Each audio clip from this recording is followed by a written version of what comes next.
Bunch of new leaks about the iPhone 16 just hit the internet, and I'm getting pretty excited about what Apple has in store for us this year. They're talking about a completely redesigned screen and an all-new capture button and an AI feature that is going to change the game that I'm going to talk about in a bit, so don't stop halfway. Maybe this year, instead of the iPhone, they'll call it the AI phone? On that note, let's get into it. First, the new display leaks suggest that Apple is planning on increasing the sizes of the current 6.1 and 6.7 inches of the phones to 6.3 and 6.9 inches. This will be the first time in many years, and I think it's really going to improve the viewing and reading experience on the iPhone. Now that's not all. Apple has apparently also figured out a way to put Face ID under the display, leaving just the camera part of the dynamic island as a circular punch hole cutout, very similar to Samsung.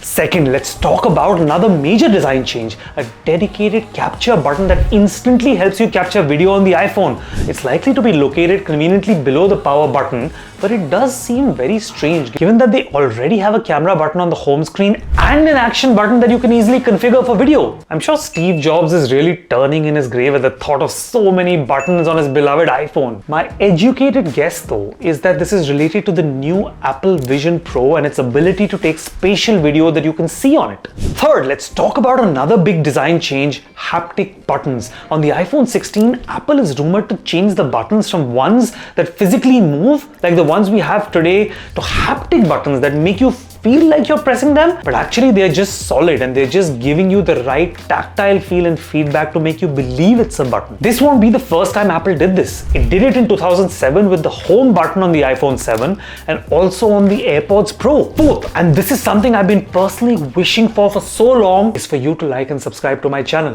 I'm kidding, it's the battery, but I just wanted to say this before. Your support would really mean so much to me to keep working hard late at night on these videos and help me achieve my goal of getting to 5,000 subscribers by the spring. Okay, back to the battery. The iPhone traditionally has had what Apple calls an all-day battery, which is technically true, but in reality it starts to run out before the end of the day within a year or so, right?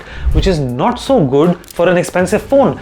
This is why I always recommend the bigger phones which have a bigger battery which lasts well into the next day, sometimes even into day 2 or 3.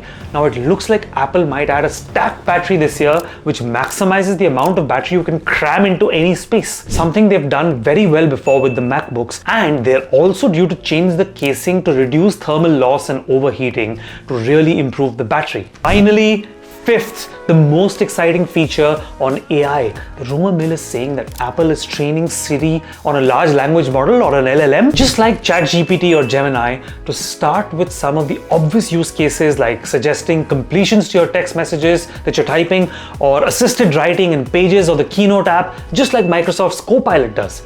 Given this is reported again by Bloomberg's Mark Gurman, I'd say this is a pretty solid leak, and we should expect some AI from Apple in 2024, especially since they're spending a reported $1 billion on AI research as we speak. We're also seeing some reports that Apple is massively improving the microphones on the iPhone 16 to allow for conversations with Siri AI, which, dare I say, could be their stride into Gen AI. I think this is just the beginning and we're going to hear a lot more about Apple AI. So, should you wait to upgrade to the 16 or buy an iPhone 15 now? If you want to find out, then you need to watch my other video because this one's getting over. See you there.